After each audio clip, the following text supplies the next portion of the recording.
एक नदी के किनारे लकड़ी की एक छोटी सी नाव बंधी रहती थी। रोज उसी नाव से लोग नदी पार किया करते थे।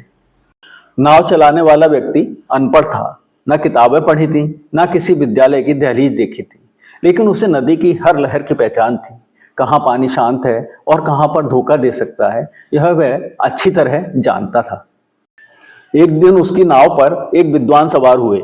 उनके कपड़े सजे हुए थे, आंखों में आत्मविश्वास था और हाथ में एक किताब। नाव जैसे ही नदी में आगे बढ़ी, विद्वान ने नाविक से पूछा, तुम पढ़े लिखे हो? नाविक ने सिर हिलाकर कहा, नहीं साहब। विद्वान मुस्कुराया, लेकिन उसकी मुस्कान करुणा की नहीं थी, बल्कि घमंड की थी। उसने कहा, तब तो तुम्हारी जिंदगी का आधा हिस्सा व्यर्थ ही चला गया। नाविक चुप रहा। उसने चप्पू चलाना जारी रखा। कुछ देर बाद विद्वान ने फिर पूछा, गणित जानते हो? इतिहास, दर्शन? नाविक ने हर बार नहीं में सिर हिलाया और हर बार विद्वान का स्वर और भी गर्वीला होता चला गया। विद्वान भारी स्वर में बोले, तुम्हें नहीं लगता कि ज्ञान के बिना जीवन अधूरा है?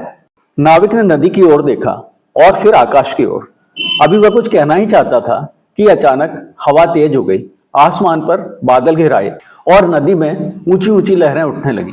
नाव डगमगाने लगी और विद्वान की किताब उनके हाथ से छूटकर गिर गई। अब उनके चेहरे पर ज्ञान की चमक नहीं, बल्कि मौत का डर था। नाविक ने नाव को संभालने की बहुत कोशिश की, लेकिन तूफान और तेज होता जा रहा था।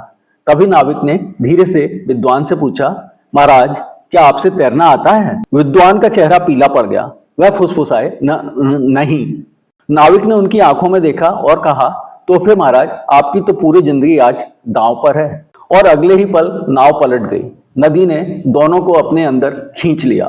नाविक ने विद्वान का हाथ थामा और उसे खींचा और किसी तरह विद्वान का हाथ पकड़कर उन्हें खींचते हुए नदी के किनारे तक ले आया। दोनों हाँफते हुए नदी के किनारे पर गिर पड़े। कुछ देर तक कोई कुछ नहीं बोला। फिर विद्वान ने ही चुप्पी तोड़ी और कांपती आवाज में कहा, आज समझ में आया कि मैं बहुत कुछ जानता था, लेकिन जो व्यावहारिक ज्ञान जिंदा रहने के लिए जरूरी है, वही नहीं जानता था। नाविक ने कुछ नहीं कहा। वह चुपचाप नदी की ओर देखता रहा। फ्रेंड्स, ज्ञान सिर्फ वही नहीं होता जो हमें ऊंचा दिखाए, साथ ही ज्ञान वह भी होता है जो कि जरूरत के समय हमें और दूसरों को जिंदा रख सके।